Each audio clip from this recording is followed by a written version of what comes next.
Hello everyone, welcome back to my channel. Reported സ്പീച്ചിൻ്റെ ഒരു video already upload ചെയ്തു. ഇത് രണ്ടാമത്തെ വീഡിയോ ആണ്. ഫസ്റ്റ് വീഡിയോ കണ്ടു കഴിഞ്ഞാൽ നിങ്ങൾക്ക് ഡീറ്റെയിൽഡ് ആയിട്ടുള്ള ഐഡിയ കിട്ടും. കാരണം എങ്ങനെയാണ് വന്നേക്കുന്നത്, എങ്ങനെയാണ് റിപ്പോർട്ടഡ് സ്പീച്ച് ചെയ്യണമെന്നുള്ളത് ഒരു ചോദ്യം വെച്ചിട്ട് നമ്മൾ നന്നായിട്ട് ഡീറ്റെയിൽ ആയിട്ട് അത് ഡിസ്ക്രൈബ് ചെയ്തിട്ടാണ് പറഞ്ഞേക്കുന്നത്. അത് കണ്ടിട്ട് ഇത് കാണുകയാണെങ്കിൽ better. Okay, so second question ആയിട്ട് നമുക്കൊരു ക്വസ്റ്റ്യൻ പുതിയത് നോക്കാം. ക്വസ്റ്റ്യൻ ഇതാണ്: policeman, is this your parcel? I'm going to undo it. Tourist, are you mad? Leave alone that parcel. Okay, so ഇവിടെ പോലീസ്മാൻ ചോദിക്കുന്ന ചോദ്യം എന്താണ്? Is this your parcel? ഇത് നിങ്ങളുടെ പാർസൽ ആണോ? I am going to undo it, അതായത് ഞാൻ ഇപ്പോൾ അത് ഓപ്പൺ ചെയ്യാൻ പോവാണ്. ടൂറിസ്റ്റ് തിരിച്ച് പറയാണ്, ആർ യു മാഡ്? നിങ്ങൾക്ക് ഭ്രാന്താണോ? ലീവ് അലോൺ ദാറ്റ് പാർസൽ, ആ പാർസലിനെ വെറുതെ ഒറ്റയ്ക്ക് വിട്. അപ്പോൾ ഇവിടെ ക്വസ്റ്റ്യൻ കാണുമ്പോൾ തന്നെ നിങ്ങൾ നോക്കണം. ഈസ് ദിസ്, ആർ യു, ഇങ്ങനെയൊക്കെ തുടങ്ങുന്ന ചോദ്യങ്ങളാണെങ്കിൽ ഇത് എസ് ഓർ നോ ക്വസ്റ്റ്യൻസ് ആണ്. അതേപോലെ ഡു യു, ഓക്കെ, ഇങ്ങനെ ഉള്ള സെൻറ്റൻസസ് ആണ് ഇത് വെച്ചിട്ടാണ് തുടങ്ങുന്നതെങ്കിൽ, സെൻറ്റൻസസ് ഇത് വെച്ചാണ് തുടങ്ങുന്നതെങ്കിൽ ഓർക്കാം, അത് യെസ് ഓർ നോ ക്വസ്റ്റ്യൻ ആണ്. അപ്പോൾ ആ ക്വസ്റ്റ്യൻ്റെ ഉത്തരമായിട്ട് നമ്മൾ യെസ് അല്ലെങ്കിൽ നോ പറയാം. അപ്പോൾ അങ്ങനത്തെ സ്റ്റേറ്റ്മെൻറ്റ്സ് അല്ലെങ്കിൽ അങ്ങനത്തെ സ്റ്റേറ്റ്മെൻറ്റ്സ് അല്ല, അങ്ങനത്തെ ക്വസ്റ്റ്യൻസ് റിപ്പോർട്ട് ചെയ്യുമ്പോൾ ഇഫ് അല്ലെങ്കിൽ വേദർ ഉത്തരത്തിൽ ആഡ് ചെയ്യണം. അപ്പോൾ ഇവിടെ നോക്കിയേ, ഫസ്റ്റ് നമ്മളെങ്ങനെയാണ് റിപ്പോർട്ട് ചെയ്യേണ്ടതെന്നാണ് പറഞ്ഞത്. ഫസ്റ്റ് തന്നെ ക്വസ്റ്റ്യൻ കിട്ടുമ്പോൾ തന്നെ നമ്മളത് ഏത് ടെൻസിലാണെന്ന് നോക്കാം. ഈസ് ദിസ്, ദിസ് ഈസ് എന്നൊക്കെ പറയുന്നത് എന്താണ്? പ്രസൻറ്റ് ടെൻസ് ആണ്. പ്രസൻറ്റ് ടെൻസിലാണെങ്കിൽ നമ്മൾ എന്തിലേക്ക് മാറ്റാനാണ് പഠിപ്പിച്ചത്?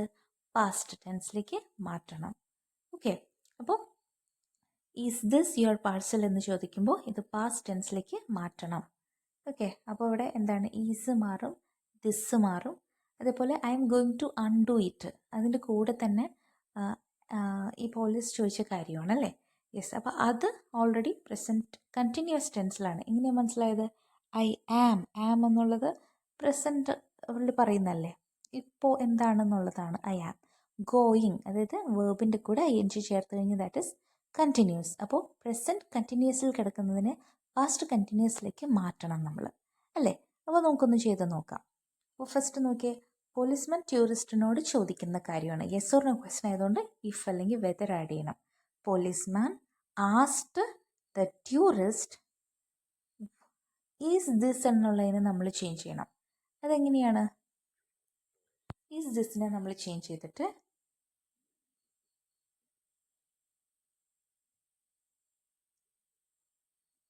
That was എന്നാക്കാണ്. ഈസ് ദിസ് എന്നുള്ളതിനെ ചേഞ്ച് ചെയ്യണം. രണ്ട് ചേഞ്ച് ചെയ്യണം. ഒന്നെന്ന് പറഞ്ഞിട്ടുണ്ടെങ്കിൽ വേർഡ് ഓർഡർ മാറ്റാം. രണ്ടെന്ന് പറഞ്ഞിട്ടുണ്ടെങ്കിൽ പാസ്റ്റ് ടെൻസിലേക്ക് ആക്കാം. ഈസ് എന്നുള്ളതിനെ വാസിലേക്ക് മാറ്റി, ദീസ് എന്നുള്ളതിനെ ദാറ്റിലേക്ക് മാറ്റി, എന്നിട്ട് വേർഡിൻ്റെ ഓർഡർ മാറ്റി. Okay, is this your parcel എന്നുള്ളതിനെ എന്താക്കിയത്? Police asked tourist if that was. കണ്ടോ, ഈസ് ദിസ് ആണ് മാറി എന്തായത്? That was. ഓക്കെ, ആരുടെ പാർസലാണെന്നാണ്? ടൂറിസ്റ്റിൻ്റെ. യുവർ എന്നുള്ളത് ടൂറിസ്റ്റ് ആണായതുകൊണ്ട് ഹിസ് പാർസൽ. അതിന് കൂടെ ഒരു ചോദ്യം കൂടെ ഉണ്ട്. അപ്പോൾ അതെങ്ങനെ വരാം? And said that. ഓക്കെ, അതിൻ്റെ കൂടെ എന്താ പറഞ്ഞത്? ഇവിടെ ഒരു കാര്യം ശ്രദ്ധിച്ച്, നമ്മൾ ഇഫ് ഓർ വെദർ എഴുതുന്ന ആൻസേഴ്സിൽ നമ്മളിപ്പോൾ എസ് ഓർ നോ ക്വസ്റ്റ്യൻ ചോദിക്കുമ്പോൾ ഈ പറഞ്ഞല്ലോ ഇഫ് ഓർ വെദർ എന്ന് എഴുതണം എന്ന്. അങ്ങനത്തെ കേസിൽ നിങ്ങൾ ദാറ്റ് ആഡ് ചെയ്യണം എന്നില്ല. ഓക്കെ, അതായത് പോലീസ്മാൻ ആസ്ക്ഡ് ടൂറിസ്റ്റ് ദാറ്റ്, പിന്നെ ഒരു ഇഫ്, അങ്ങനെ വേണ്ട. അല്ലെങ്കിൽ policeman asked tourist that whether, അങ്ങനെ വേണ്ട. പോലീസ്മാൻ ആസ്ക്ഡ് ടൂറിസ്റ്റ് ഇഫ് അല്ലെങ്കിൽ വെദർ എന്ന് എഴുതി നിങ്ങൾക്ക് ഉത്തരം എഴുതാം. ഓക്കെ, ആ ഒരു ഡൗട്ട് ഞാൻ ക്ലിയർ ചെയ്താണ്. എന്നിട്ട് ആൻഡ് സെഡ് ദാറ്റ്, അത് ഓക്കെയാണ്. ആൻഡ് സെഡ് ദാറ്റ് അവിടെ ഓക്കെ, നിങ്ങൾക്ക് എഴുതാം. എന്താണ്? I am going to undo it. ഇതെന്താക്കണം?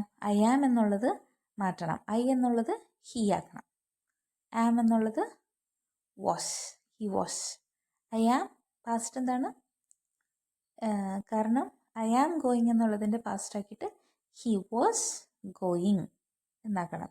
He was going to undo, it മാറ്റിയിട്ട് ദാറ്റ്. കണ്ടോ? He was going to undo that. Clear അല്ലേ? ഒന്ന് നോക്കാം. Policeman asked tourist if or whether എന്ത് വേണമെങ്കിലും എഴുതാം. That was his parcel and പിന്നെന്താ ചോദിച്ചത്? Said that. അവിടെ ദാറ്റ് ആഡ് ചെയ്യാം. He was, okay, I am going to എന്നുള്ളത് എന്താക്കി? ഐ മാറി ഹി ആയി അല്ലേ? ഐ ആം എന്നുള്ളത് മാറ്റി വാസ്. ഹീയുടെ കൂടെ എന്താ വരിക? Past was. ഗോയിങ് ടു അങ്ങനെ തന്നെ വേണം, കാരണം കണ്ടിന്യൂസ് ടെൻസ് ആണ്. പ്രസൻറ്റ് കണ്ടിന്യൂസ് എന്ന് പറഞ്ഞപ്പോൾ ഗോയിങ് എന്നുള്ളത് കണ്ടിന്യൂസ് ING ചേർത്ത വേർബ് കണ്ടിന്യൂസ് ഉണ്ട്. പാസ്റ്റ് കണ്ടിന്യൂസ് എന്ന് പറയുമ്പോൾ പ്രസൻറ്റ് ടെൻസിനെ പാസ്റ്റ് ടെൻസിലേക്ക് മാറ്റി. കണ്ടിന്യൂസ് ടെൻസിൽ തന്നെ നിൽക്കണം അല്ലേ? പ്രസൻറ്റ് കണ്ടിന്യൂസിനെ പാസ്റ്റ് കണ്ടിന്യൂസ് എന്ന് പറയുമ്പോൾ പ്രസൻറ്റിൽ നിന്ന് പാസ്റ്റിലേക്ക് മാറ്റണം. That is correct. പക്ഷേ കണ്ടിന്യൂസിൽ നിന്ന് വേറെ കണ്ടിന്യൂസിലേക്ക് മാറ്റണ്ട. ആ കണ്ടിന്യൂസ് ആയിട്ട് കിടക്കുന്ന ടെൻസില്ലേ സെയിങ് എന്നുള്ളത്, അത് ഇവിടെ ഗോയിങ് ആണ്. ഗോയിങ് എന്നുള്ളത് അതങ്ങനെ തന്നെ കിടന്നാൽ മതി. അതാണ് അത് മാറ്റാത്തത്. ഗോയിങ് ടു അൺഡു, ഇറ്റ് മാറ്റിയിട്ട് എന്താക്കണം? ദാറ്റ്. ഓക്കെ അല്ലേ? ഇനി അടുത്തത് റിപ്ലൈ എന്താണ്? ടൂറിസ്റ്റ് പറയാം, ആർ യു മാഡ്? നിങ്ങൾക്ക് ഭ്രാന്താണോ? അവിടെ yes or no ക്വസ്റ്റ്യൻ തന്നെയാണ്. അപ്പോൾ അതും നമ്മൾ ഇഫ് ഓർ വെദർ ഉപയോഗിച്ച് എഴുതണം. ടൂറിസ്റ്റ് ആസ്ഡ് ചോദിക്കുകയാണ്, പിന്നെ തിരിച്ചും ചോദ്യം തന്നെയാണ് അല്ലേ? ടൂറിസ്റ്റ് ആസ്ഡ് ആരുടെ? പോലീസ്മാൻ ഇഫ് ആർ യു എന്നുള്ളത് എന്താക്കണം? അവിടെ പോലീസ് എന്ന് പറയുന്നത് ആണാണ്. അപ്പോൾ ഇഫ് ഹി യു എന്നുള്ളത് ആർ യു എന്നുള്ളതാണ് ഹി എന്നുള്ളതാക്കി, യു എന്നുള്ളത് ഹി ആക്കി. പിന്നെ ആർ എന്നുള്ളത് എന്താക്കണം? വാസ് അല്ലേ? ഹീയുടെ കൂടെ വാസ് ആണ് past tense. Okay, if he was mad, കാരണം ആ ഒരു ലൈൻ ഏത് ടെൻസിലാണ്? Are you mad present tense. അപ്പോൾ പാസ്റ്റ് ടെൻസിലേക്ക് ആക്കുന്നതാണ്. എങ്ങനെയാണ്? Tourist asked policeman if he was. കാരണം എന്താണെന്ന് വെച്ചിട്ടുണ്ടെങ്കിൽ വാസ് ഹി എന്ന് എഴുതാൻ പറ്റുമോ നമുക്ക്? ആറിനെ മാറ്റിയിട്ടുള്ള വാസ് ആദ്യവും യുവിനെ മാറ്റിയിട്ടുള്ള ഹി, വാസ് ഹി മാഡ് എന്ന് എഴുതാൻ പറ്റുമോ? No. If he was mad, അതാണ് ആ ഓർഡർ. ഇഫിൻ്റെ കൂടെ വരേണ്ട ഓർഡർ എന്താണ്? ഇഫ് പ്ലസ് സബ്ജക്റ്റ് പ്ലസ് ആ ഒരു ഓർഡറിൽ പോകണം. ഓക്കെ, അങ്ങനെ if plus subject plus verb അങ്ങനെയാണ് പോകേണ്ടത്. അതാണ് ഇഫ് അല്ലെങ്കിൽ വെദർ എന്ന് എഴുതാം. He was mad. അത് കഴിഞ്ഞിട്ട് എന്താ ആഡ് ചെയ്തത്? ആൻഡ് ഒരു കാര്യം പറഞ്ഞു, ലീവ് അലോൺ ദാറ്റ് പാഴ്സൽ. അതൊരു ഓർഡറാണ്. അപ്പം എങ്ങനെ പറയാം? And ordered him. എന്താണ് ഓർഡർ ചെയ്തത്?